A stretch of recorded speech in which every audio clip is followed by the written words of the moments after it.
Hello बच्चों, मैं हूं आशीष और आज के इस वीडियो में देखेंगे प्रश्नावली 1C। कल अपने लोगों ने एक प्रमेय देखी थी, आज उसी पर आधारित प्रश्नों को हल करेंगे। तो चलिए बिना देरी के वीडियो स्टार्ट करते हैं।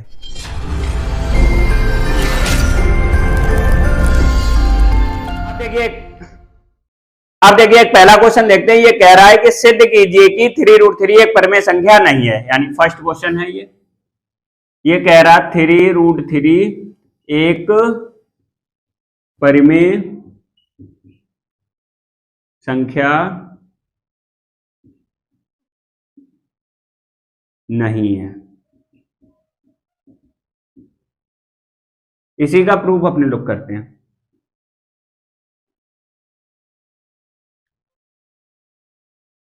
देखिए ये हमें सिद्ध करना है कि 3√3 एक परमेय संख्या नहीं है। क्या है? 3√3 एक परमेय संख्या नहीं है। अब अपने लोग क्या करेंगे, इसको मान लेंगे कि यह एक परमेय संख्या है। तो हम मान लेंगे, माना 3√3 एक परमेय संख्या है। अब ये परमेय संख्या है तो परमेय संख्या की कंडीशन फॉलो करेगा, यानी कि क्या हो जाएगा, 3√3 एक परमेय संख्या है तब क्या हो जाएगा, यानी कि अब परमेय संख्या की अपने लोग डेफिनेशन जान दें जिसमें तीन कंडीशन फॉलो होना चाहिए। पहले की वह संख्या P/Q के रूप में लिखी होनी चाहिए, दूसरी P और Q पूर्णांक होनी चाहिए, तीसरी Q नॉट इक्वल टू 0। यदि ये तीन कंडीशन जिस भी किसी संख्या में फॉलो करती है तो वो संख्या कौन सी हो जाएगी, मेरी परमेय संख्या हो जाएगी। तो हमने माना है 3√3 एक परमेय संख्या है, तब हो जाएगा मेरे पास 3√3 इक्वल टू कितना हो जाएगा, P/Q के रूप में लिख सकते हैं, जहां Q कैसा रहेगा, नॉट इक्वल टू 0, और Q मेरा P और Q रहेगा मेरा कहां से आएगा, पूर्णांक, यानी कि इंटीजर से आएगा। P और Q कैसा रहेगा, मेरा पूर्णांक रहेगा। अब देखिए हम मान के चलते हैं कि ये P और Q पूर्णांक तो है, हो सकता है ऐसी संख्या हो जिनमें एक के अतिरिक्त कोई और उभयनिष्ठ गुणनखंड हो। जैसे कि हम एग्जांपल देते हैं, जैसे होगा 5/10। अब मान लीजिए ये कैसी है, ये सहअभाज्य संख्या नहीं, यानी कोप्राइम नंबर नहीं है। क्यों? ये कट जाती है, 5 एकम 5 दूनी 10। अब जो 1/2 आएगी ये कैसी, ये परमेय संख्या, यानी कि कटना कोई भी उभयनिष्ठ गुणनखंड हमें नहीं चाहिए। जैसे इसमें देखो इसमें 5 उभयनिष्ठ गुणनखंड है। अब 5 उभयनिष्ठ गुणनखंड है तो ये सहअभाज्य संख्या नहीं है। अब हमें चाहिए कि ऐसे हम मान लेते हैं कि इसमें P और Q में एक के अतिरिक्त कोई और उभयनिष्ठ गुणनखंड है। अब इसको हम देखो हटा करके आगे चलते हैं। ठीक है, हम माना है कि मान लेते, माना P और Q में एक के अतिरिक्त कोई और उभयनिष्ठ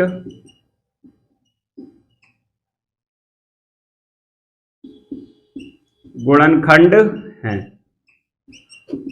यानी कि इसमें P और Q में एक के अतिरिक्त कोई और उभयनिष्ठ गुणनखंड है। तब हम इस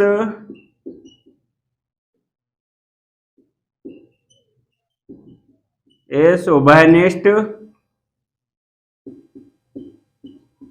गुणनखंड P और Q से विभाजित करके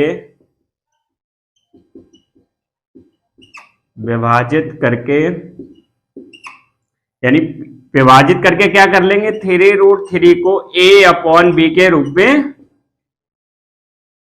जहां B कैसा रहेगा, नॉट इक्वल टू, विभाजित करके 3√3 को A/B के रूप में प्राप्त करते हैं। जैसे अपने लोगों ने क्या किया था, 5/10 को किसके रूप में प्राप्त कर लिया था, 1/2 के रूप में, यानी कि ये A/B के रूप में प्राप्त कर लिया, जहां A और B कैसी संख्या है, सहअभाज्य संख्या है। A और B सहअभाज्य हैं। सहअभाज्य बोले तो को प्राइम नंबर यानी कि इसमें एक के अतिरिक्त कोई भी और उभयनिष्ठ गुणनखंड नहीं होंगे। अब देखिए हम यही इसी को सिद्ध करते जाएंगे। अगर कैसा हो जाएगा, यहाँ पर हमें एक के अतिरिक्त कोई और अवशिष्ट गुणनखंड मिल जाएगा तो हमारी कंडीशन कैसी हो जाएगी फॉलो। फिर भी करते हैं, देखिए अब देखिए यहां से क्या हो जाएगा, 3√3 है ना, ये दिया मेरा एक a/b। अब ये हो जाएगा √3 = 3/3b, a/3b। देखिए चूंकि a और b पूर्णांक है, a और b कैसी है, पूर्णांक है, इसलिए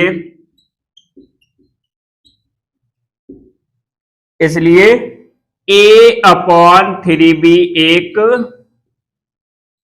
परिमेय संख्या होगी, एक परिमेय संख्या होगी। यानी कैसा हो जाएगा, ये a/3b एक परिमेय संख्या होगी, क्योंकि देखिए 3b ≠ 0 भी होगा, तो मेरा b कैसा है, ≠ 0 है, तो 3b कैसा होगा, ≠ 0 होगा। एक परिमेय संख्या होगी। अब जब देखिए भैया ये परिमेय संख्या है तो ये भी कैसी होगी, एक परिमेय संख्या होगी, इसलिए क्या हो जाएगा, अर्थात √3 भी एक परिमेय संख्या होगी।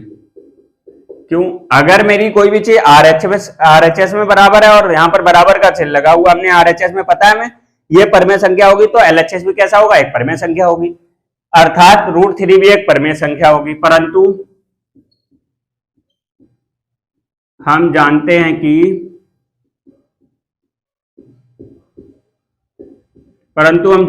√3 एक अपरिमेय संख्या है, अपरिमेय संख्या है। अब देखिए यहां पर सिद्ध हो रहा है कि √3 कैसी है, एक परिमेय संख्या है, और जबकि हम जानते हैं कि अपने लोगों ने पढ़ा कि √3 कैसी है, एक अपरिमेय संख्या है। इससे इस तथ्य का क्या हो गया, विरोधाभास प्राप्त हो गया, यानी हमें उल्टा प्राप्त हो गया। इससे इस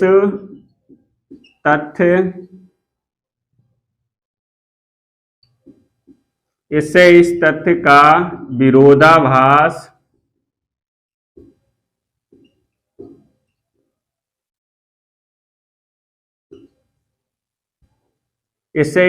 विरोधाभास प्राप्त होता है कि √3 एक परिमेय संख्या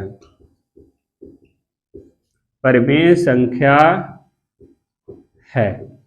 यानी हमें किसका, इसका उल्टा प्राप्त हो गया, √3 एक परिमेय संख्या है। अब जो यह विरोधाभास हमारी कैसे परिकल्पना की कमी के कारण प्राप्त हुआ, यानी कि जो हमने एक कल्पना की थी, इसका माना था, इसका यानी ये कैसा माना था, ये हमने उल्टा मान लिया था। अब लिख देंगे क्या है, एक परिमेय संख्या है, यह नीचे लाइन से लिखेंगे, यह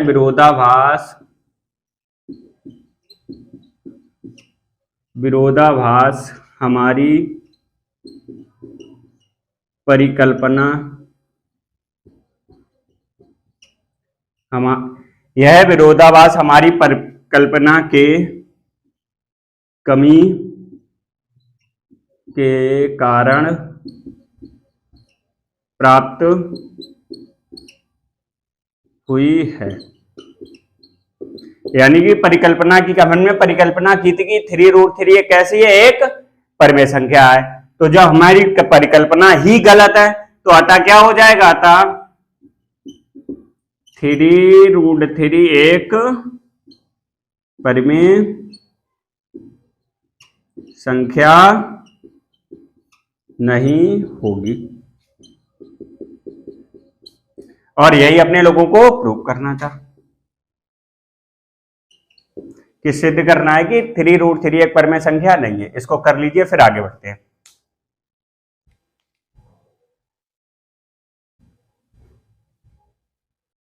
अब देखिए क्वेश्चन नंबर दूसरा, ये कह रहा है सिद्ध कीजिए कि √5 एक अपरिमेय संख्या है। तो चलिए करते हैं, यानी क्वेश्चन नंबर दूसरा देखिए, ये कह रहा है √5 यानी सिद्ध करना है, सिद्ध कीजिए कि √5 एक अपरिमेय संख्या है। यानी इसमें भी क्या सिद्ध करना है कि √5 एक अपरिमेय संख्या है, अर्थात कि परिमेय संख्या नहीं है। अब देखिए इसका सॉल्यूशन करते हैं।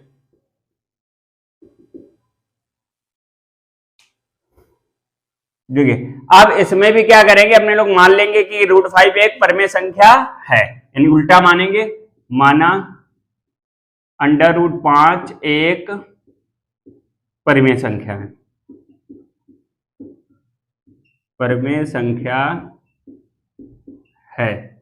यानी क्या है, √5 एक परिमेय संख्या है। अब जब परिमेय संख्या है तो उसे हम P/Q के रूप में भी लिख सकते हैं। तब क्या हो जाएगा अपने लोग, √5 इक्वल टू हो जाएगा A/B, और B कैसा रहेगा, not equal to 0, sorry P/Q लिख लो,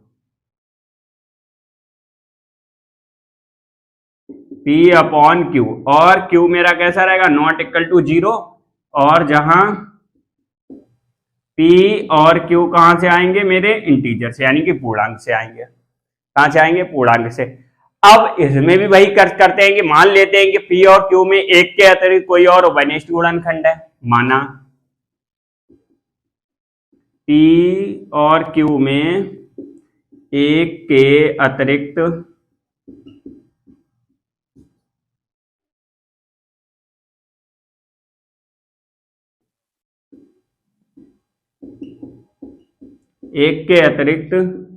कोई और उभयनिष्ठ गुणनखंड हैं। यानी क्या हो जाएगा, P और Q में कोई ऐसे गुणनखंड हैं जो एक दूसरे को काट देंगे, ठीक है। तब हम इस उभयनिष्ठ गुणनखंड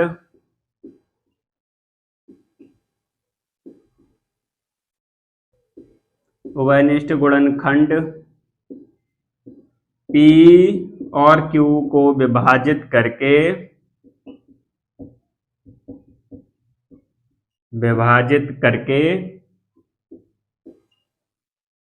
√5 बराबर A/B और B कैसा, नॉट इक्वल टू 0 के रूप में प्राप्त करते हैं, कर लेते हैं। यानी अब अपने लोगों ने कैसे प्राप्त कर लिया, A/B के। जैसे मान लीजिए मेरे पास कितना था, हम एग्जांपल दे रहे हैं 5/10 था, ये भी एक परिमेय संख्या मान लेते, तो इसको हम क्या करेंगे, 5 एकम 5 दूनी 10। अब हमने ये मेरा था 5/10 था मेरा P/Q के रूप में। अब हमने क्या किया, हो भी सकता है कि हो उभयनिष्ठ गुणनखंड और नहीं भी हो, लेकिन हमें कैसे पता चलेगा है या नहीं है, तो हम सीधे मान लेते कि इसमें गुणनखंड होगा। तो एक के अतिरिक्त कोई और उभयनिष्ठ गुणनखंड है, तो हम सीधे क्या करेंगे, 5 से डिवाइड कर दिया दोनों में, तो हमने प्राप्त कर लिया A/B, यानी कि 1/2 मेरा क्या हो जाएगा, A/B, ठीक है। इसके आगे चलते हैं। अब देखिए ये हो जाएगा, इसके बाद ये हो जाएगा, इसका देखिए ये हो जाएगा √5 इक्वल टू दिया A/B, इसका बटे 1 करेंगे, इसका इधर क्या कर देंगे, मल्टीप्लाई कर देंगे, तो ये हो जाएगा B√5 इक्वल टू कितना हो जाएगा, A।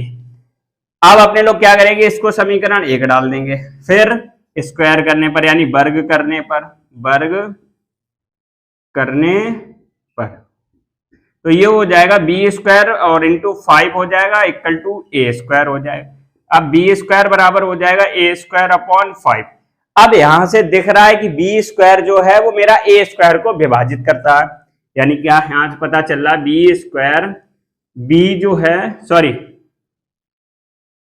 5 A² को विभाजित करता है, यानी यहां से पता चल रहा है 5 जो है वो A² को विभाजित करता है। अब 5 A² को विभाजित करता है, अपने लोगों ने एक प्रमेय देखी थी कल कि यदि P एक अभाज्य संख्या और P A² को विभाजित करता है तब P A को भी विभाजित करेगा, जहां A एक धनात्मक संख्या है।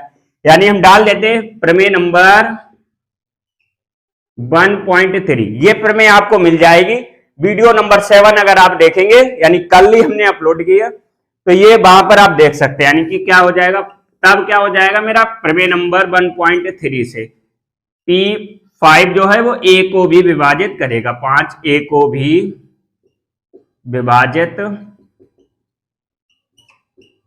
करेगा। अब 5 देखिए, यहां से देखिए, अब कोई भी संख्या जो है 5 A को कब विभाजित करे, यानी वो संख्या 5 कब को विभाजित करेगी, 5 किस किस को विभाजित करती है, 5 को विभाजित करेगी, 10 को विभाजित करेगी, 15 को, 20 को, 25 को, यानी कि 5 का मल्टीपल होना चाहिए, है ना। तब हम मान लेंगे, माना A बराबर कितना मान ले, माना A बराबर 5C। C इसलिए मानेंगे क्योंकि 5 जो है वो A को विभाजित कर रहा है, इसलिए हम A बराबर कितना मान लेंगे, 5C। जहां C एक पूर्णांक है, जहां C एक पूर्णांक है। अब C की जगह पर हम कुछ भी रख देंगे, मान लीजिए अगर हम 1 रखा तो कितना हो जाएगा, 5 हो जाएगा। 5 जो है वो 5 को विभाजित करता है। अगर हमने C की जगह पर 2 रखा तो कितना हो जाएगा, 10 हो जाएगा। 10 भी क्या है, 10 मेरा क्या होगा, 2 को 10 5 से विभाजित हो जाएगा। और अगर हम C बराबर कितना रखें, 3 रखें तो मेरा हो जाएगा 15। 15 भी क्या हो जाएगा, इसको विभाजित करेगा। और अगर 4 रखते हैं तो 5 को 20 हो जाएगा। 20 भी क्या है, 5 से विभाजित हो जाएगा, यानी हम मान लेंगे। अब देखिए, इसको समीकरण 1 माना, इसको हम मान लेंगे समीकरण 2। अब देखिए समीकरण 2 से A बराबर 5C माना है, समीकरण 2 कितना है मेरा, B स्क्वायर इंटू 5 और इक्वल टू कितना है, A स्क्वायर। A स्क्वायर की जगह पर हम रख देंगे 5C का होल स्क्वायर, तो ये हो जाएगा 5B स्क्वायर इक्वल टू 5 का वर्ग करेंगे यानी 25 और C स्क्वायर। अब हम 5 से काट देंगे, 5 एकम 5 हम 25, तो ये हो जाएगा B स्क्वायर बराबर 5C स्क्वायर। अब ये हो जाएगा C स्क्वायर बराबर B स्क्वायर अपॉन 5। अब देखिए यहां से भी हो रहा है कि B स्क्वायर जो है वो B स्क्वायर है, वो सॉरी 5 जो है वो B स्क्वायर को विभाजित कर रहा है। क्या हो जाएगा, यानी 5 B स्क्वायर को विभाजित करता है। अब 5 B स्क्वायर को विभाजित करता है, तब प्रमेय नंबर 1.3 से, प्रमेय नंबर 1.3 से क्या हो जाएगा, ये हो जाएगा 5 जो है वो B को भी विभाजित करेगा, 5 B को भी विभाजित करेगा। 5 किसको विभाजित कर रहा है, 5 B को। अब देखिए जो 5 जो है वो A को भी विभाजित कर रहा है, 5 B को भी विभाजित कर रहा है, यानी A और B में हमें कम से कम एक उभयनिष्ठ गुणनखंड मिल गया, कितना, 5 मिल गया। और जबकि हम यहां पर कह के क्या आए थे कि A और B कैसी हैं, सहअभाज्य संख्याएं हैं, जहां A और B सहअभाज्य संख्याएं हैं, सहअभाज्य संख्याएं हैं, यानी सहअभाज्य संख्याएं वे होती हैं जो एक दूसरे में मतलब कि कटेंगी नहीं, कॉमन उभयनिष्ठ गुणनखंड होंगे नहीं, ठीक है। अतः यहां से क्या प्राप्त होता है, अतः A और B में कम से कम एक उभयनिष्ठ गुणनखंड, एक उभयनिष्ठ गुणनखंड 5 है। कितना हो गया, 5। एक उभयनिष्ठ गुणनखंड कितना है, 5। परंतु इससे इस तथ्य का क्या होता है, विरोधाभास प्राप्त होता है। किस तथ्य का, कि √5 कैसा हो जाएगा, एक परमेय संख्या है। क्यों, ये देखिए यहां पर हम मान रहे हैं कि A और B कैसी है, सहअभाज्य संख्या, यानी एक भी अतिरिक्त, एक के अतिरिक्त कोई भी और उभयनिष्ठ गुणनखंड नहीं है। और जो थे पहले, तो अपने लोगों ने क्या किया, उसको विभाजित करके ऐसा कर दिया कि A और B में कोई भी उभयनिष्ठ गुणनखंड ना रहे। और यहां पर हमें पता चल रहा है A और B में कम से कम एक उभयनिष्ठ गुणनखंड कितना है, 5 है। यहां क्या हो जाएगा, परंतु इससे इस तथ्य का विरोधाभास प्राप्त होता है, परंतु इससे इस तथ्य का विरोधाभास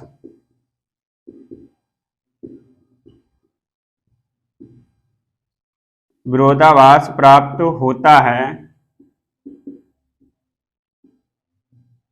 होता है कि ए और बी में एक के अतिरिक्त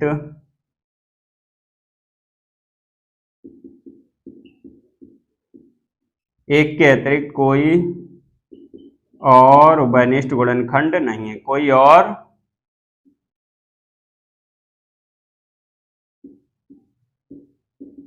उभयनिष्ठ गुणनखंड नहीं है। अब यह विरोधाभास कहां से प्राप्त होता है? यह विरोधाभास हमारी परिकल्पना की कमी के कारण प्राप्त होता है।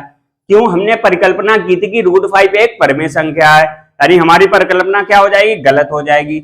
यह लिख देंगे,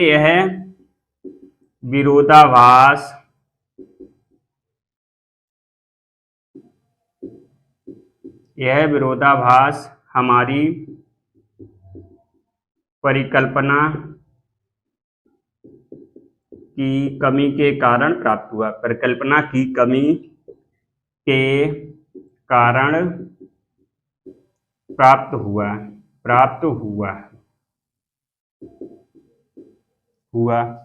कि कौन सी परिकल्पना की थी? कि √5 एक परिमेय संख्या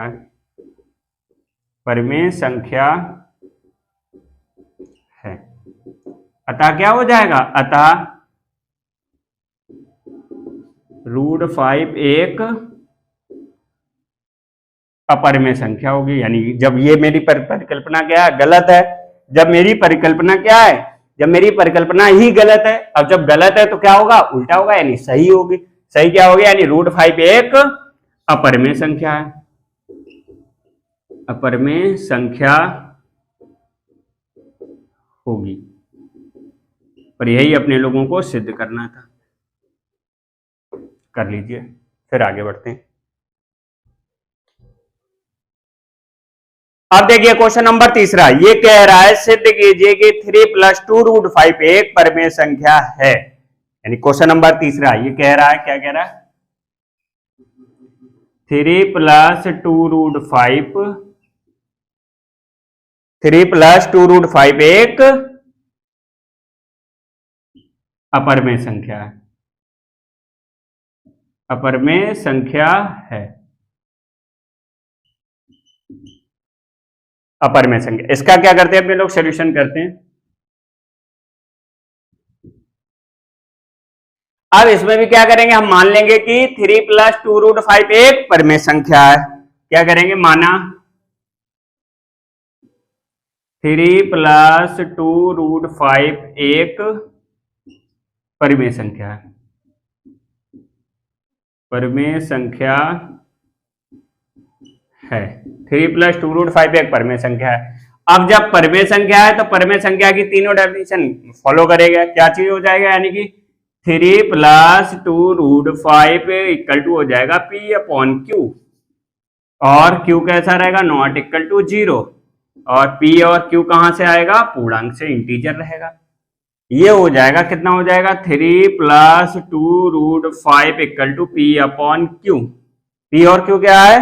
P और Q क्या है? पूर्णांक है। अब देखिए ये 3 है, 3 को हम इधर ले जाएंगे तो कैसा हो जाएगा? माइनस का हो जाएगा। ये हो जाएगा 2 + √5 इक्वल टू P/Q -3। अब हम क्या करेंगे? ये 2 जो है मल्टीपल में, इसको इधर ले आएंगे तो कितने हो जाएगा? डिवाइड में हो जाएगा। यानी √5 इक्वल टू क्या हो जाएगा? 1/2 P/Q -3। अब देखिए चूंकि P और Q क्या है? मेरा पूर्णांक है, और 2 और 3 भी क्या है? मेरा पूर्णांक है। P और Q कैसा है? पूर्णांक, और 2 और 3 भी क्या है? पूर्णांक है। चूंकि P और Q पूर्णांक है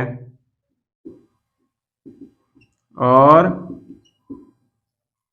2, 3 भी पूर्णांक है, 2 और 3 भी क्या? पूर्णांक है। इसलिए क्या हो जाएगा? इसलिए 1/2 P/Q -3 एक परमेय संख्या होगी, एक परिमेय संख्या होगी। अर्थात क्या हो जाएगा, जब ये परिमेय संख्या होगी तो ये भी क्या होगी, एक परिमेय संख्या होगी। अर्थात √5 भी एक परिमेय संख्या होगी। √5 भी क्या होगी, एक परिमेय संख्या होगी। परंतु हम जानते हैं कि √5 कैसी संख्या है, एक अपरिमेय संख्या है, यानी क्वेश्चन नंबर 1 भी अपने लोगों ने सिद्ध किया है। परंतु हम जानते हैं कि √5 एक अपरिमेय संख्या है, अपरिमेय संख्या है। अब क्या हो गया, अतः इससे इस तथ्य का विरोधाभास प्राप्त होता है, यानी गलत प्राप्त होता है ना। इसके बाद इधर करते हैं, अतः इससे इस तथ्य का विरोधाभास, अतः इससे इस तथ्य का विरोधाभास प्राप्त होता है कि √5 एक परिमेय संख्या है, परिमेय संख्या है। अब ये कब प्राप्त हुआ, यह प्राप्त हुआ है क्यों, कब प्राप्त हुआ, क्योंकि हमारी परिकल्पना कैसे है, गलत है। यह विरोधाभास हमारी गलत कल्पना के कारण प्राप्त हुआ है। यह विरोधाभास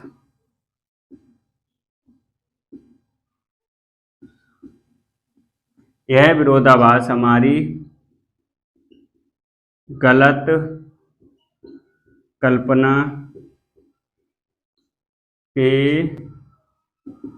कारण प्राप्त हुआ है कि √5 एक परिमेय संख्या है, परिमेय संख्या है। यानी हमारी कल्पना ही जो हमने माना था, क्या कल्पना मानी थी, कल्पना की थी कि √3 + 2 √5 एक परिमेय संख्या है।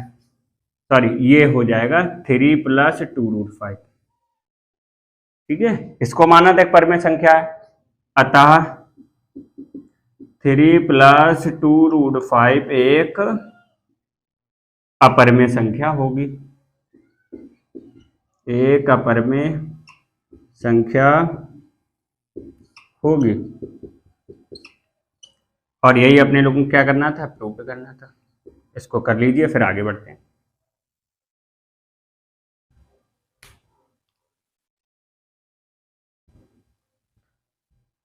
अब देखिए क्वेश्चन नंबर 7, ये कह रहा है सिद्ध कीजिए कि √7 एक अपरिमेय संख्या है, यानी कि √7।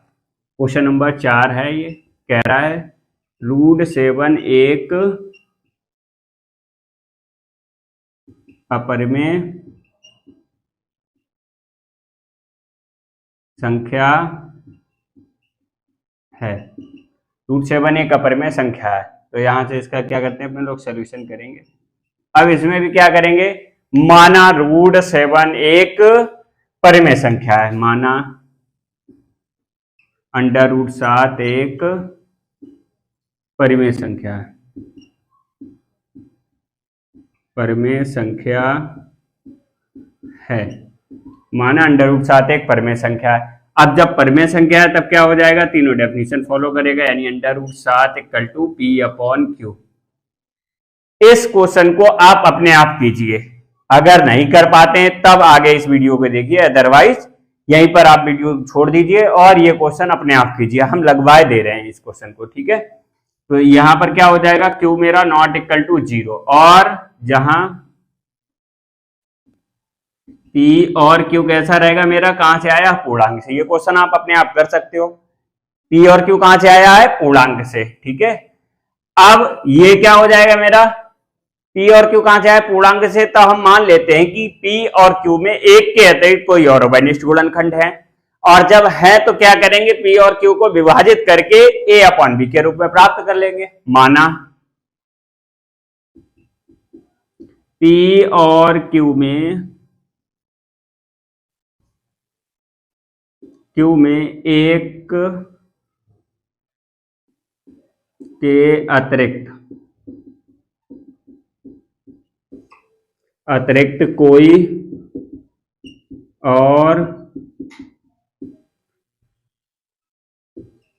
उभयनिष्ठ गुणनखंड हैं। P और Q में एक के अतिरिक्त और उभयनिष्ठ गुणनखंड है, तब इस उभयनिष्ठ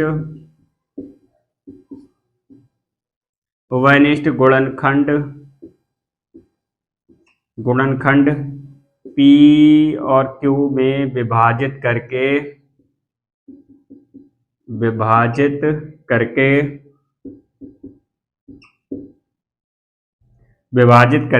√7 बराबर क्या ले लेंगे, A अपॉन B, और B क्या अच्छा रहेगा, नॉट इक्वल टू 0 के रूप में प्राप्त कर लेते, के रूप में प्राप्त कर लेते। अपने लोगों ने क्या किया, √7 बराबर क्या प्राप्त कर लिया, A अपॉन B। तो ये हो गया, देखो इसका मल्टीप्लाई करते हैं, यानी √7 बराबर कितना हो जाएगा, A अपॉन B। इसका इधर और क्रॉस मल्टीप्लिकेशन करते हैं तो ये हो जाएगा B√7 into equal to A। फिर करेंगे वर्ग करने पर ये हो जाएगा B² बराबर इंटू 7 और इक्वल टू हो जाएगा A², यानी 7B² बराबर A² हो जाएगा, B² बराबर A² बटे 7। अब यहां से देखिए हमें पता चल रहा है कि जो 7 है वो A² को विभाजित कर रहा है। उसके बाद हम लोग इधर करे देते हैं, यानी क्या है, 7 A² को विभाजित करता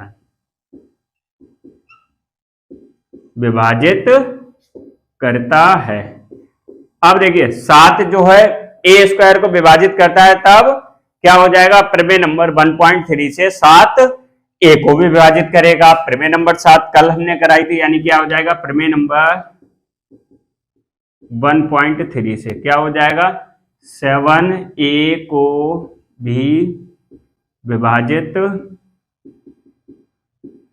करेगा। अब 7 मेरा जो है वो A को विभाजित करेगा। अब A को कौन कौन सी संख्याएं विभाजित करेंगी, जो 7 के मल्टीपल यानी 7 के गुणज होंगे, ठीक है। तब मान लेंगे, माना A बराबर कितना मान लें, 7C, जहां C क्या है, जहां C एक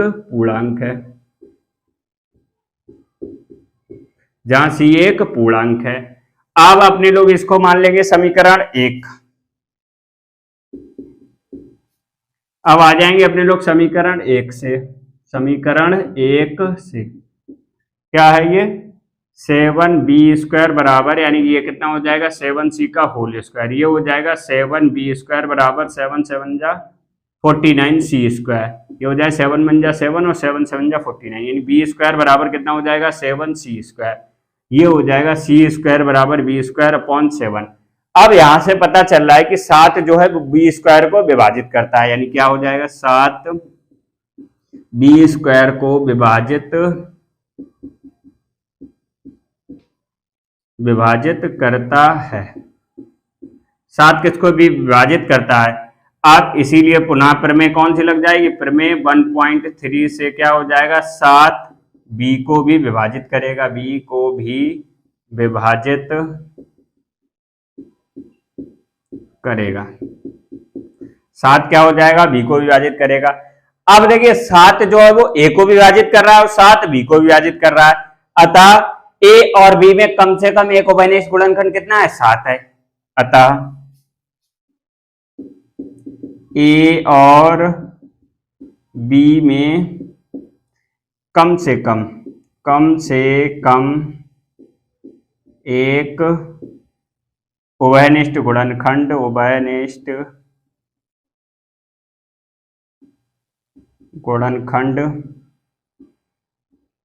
गुणनखंड 7 है, यानी ए और बी में कम से कम एक उभयनिष्ठ गुणनखंड 7 है।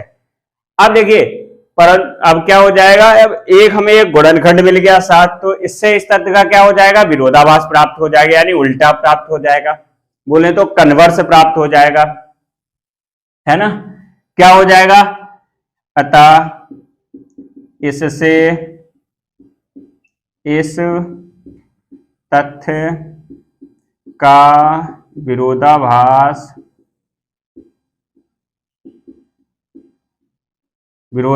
प्राप्त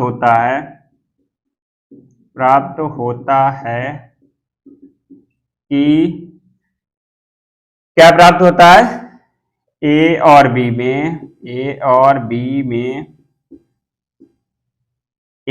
में एक के अतिरिक्त कोई और उभयनिष्ठ गुणनखंड नहीं है, एक के अतिरिक्त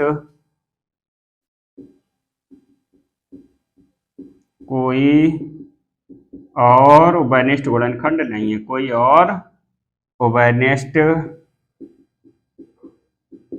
गुणनखंड नहीं है, यानी एक के अतिरिक्त कोई और उभयनिष्ठ गुणनखंड नहीं है। इसके बाद में लोग इधर करते हैं, एक के अतिरिक्त कोई और उभयनिष्ठ गुणनखंड नहीं है, और यह कहां से आया, यह विरोधाभास हमारी परिकल्पना की कमी के कारण प्राप्त हुआ है। और हमने परिकल्पना क्या की थी कि √7 एक परमेय संख्या है। अब लिख देंगे, यह विरोधाभास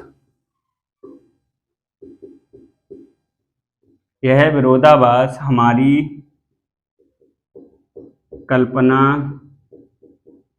कल्पना की कमी के कारण प्राप्त हुआ है कि √7 एक परमेय संख्या है। ये विरोधाभास कैसा है, हमारा गलत है ना। इसलिए क्या हो जाएगा, √7 एक परमेय संख्या होगी, अतः √7 एक अपरमेय संख्या होगी। इसको हम प्रूव कर लेते हैं, यही अपने लोगों ने प्रूव किया, ये पूरा प्रूव हो गया। इसको अच्छे से कर लीजिए, फिर आगे करते हैं, इसको कर लीजिए, फिर एक क्वेश्चन और करते हैं, फिर इसके बाद अपने लोग कल करेंगे। इसको कर लीजिए।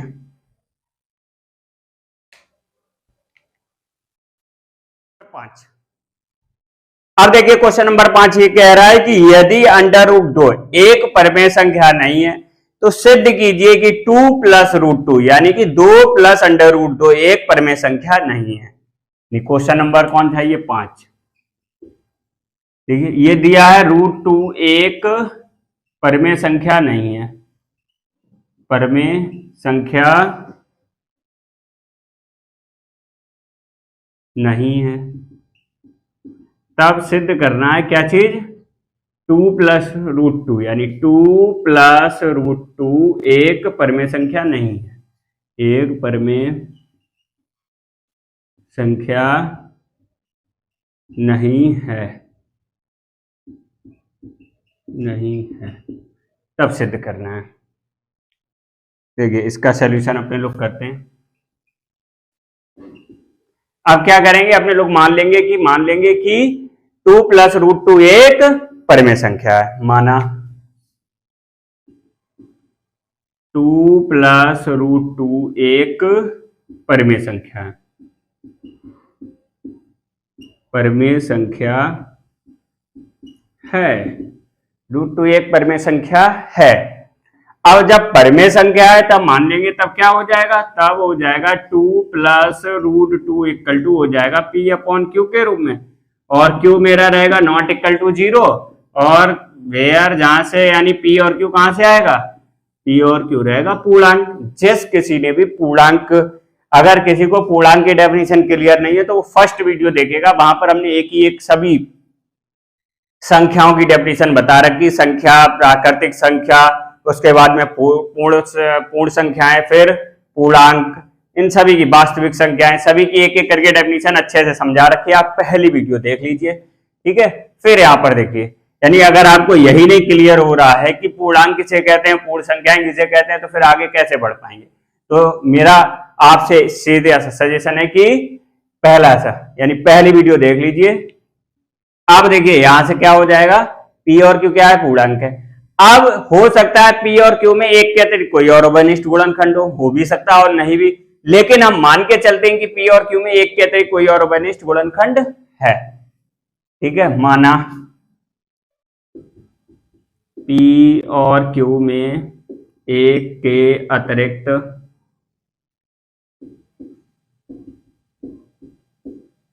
कोई और उभयनिष्ठ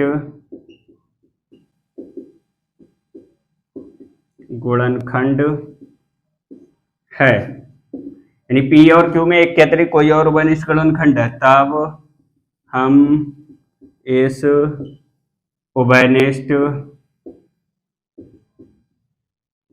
गुणनखंड पी और क्यू में विभाजित करके, पी और क्यू से विभाजित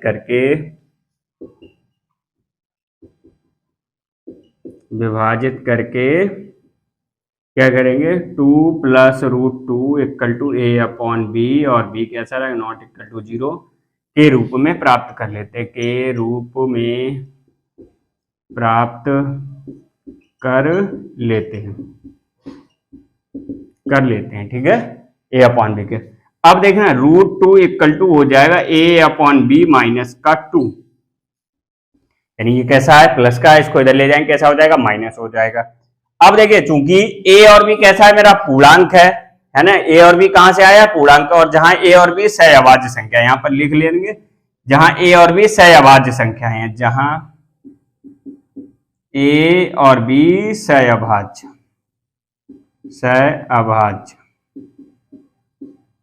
संख्याएं हैं, यानी a और b कैसी सहअभाज्य संख्या है। देखिए चूंकि a, b और 2 पूर्णांक हैं, इसलिए, और जब ये पूर्णांक है तो इनका बटा क्या हो जाएगा, यानी कि इसलिए a/b -2 एक परमेय संख्या होगी, एक परमेय संख्या होगी, क्या होगा, एक परमेय संख्या होगी, अर्थात, और जब ये परमेय संख्या होगी तो इसके बराबर वाली भी √2 कैसी होगी, एक परमेय संख्या होगी, अर्थात √2 एक परमेय संख्या होगी, परमेय संख्या होगी। परंतु हमें दिया है, परंतु क्या चीज है, परंतु दिया है कि √2 एक परमेय संख्या नहीं है, परमेय संख्या नहीं है, ये हमें दिया हुआ, और यहां से सिद्ध हो रहा कि √2 एक परमेय संख्या है, अतः इससे इस तथ्य का विरोधाभास प्राप्त होता है, यानी उल्टा प्राप्त होता है, अतः इससे इस तथ्य का विरोधाभास, अतः इससे इस तथ्य का विरोधाभास प्राप्त होता है कि √2 एक परमेय संख्या है, परमेय संख्या है। यह विरोधाभास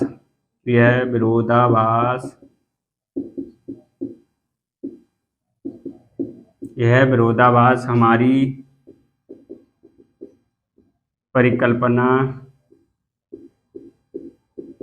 परिकल्पना की कमी के कारण प्राप्त होता, परिकल्पना की कमी के कारण प्राप्त हुआ है कि 2 + √2 एक परमेय संख्या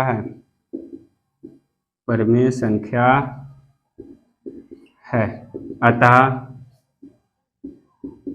2 + √2 एक अपरिमेय संख्या होगी, एक अपरिमेय संख्या होगी। और यही अपने लोगों को क्या करना था, प्रूव करना था। इसको कर लीजिए, फिर आगे बढ़ते हैं।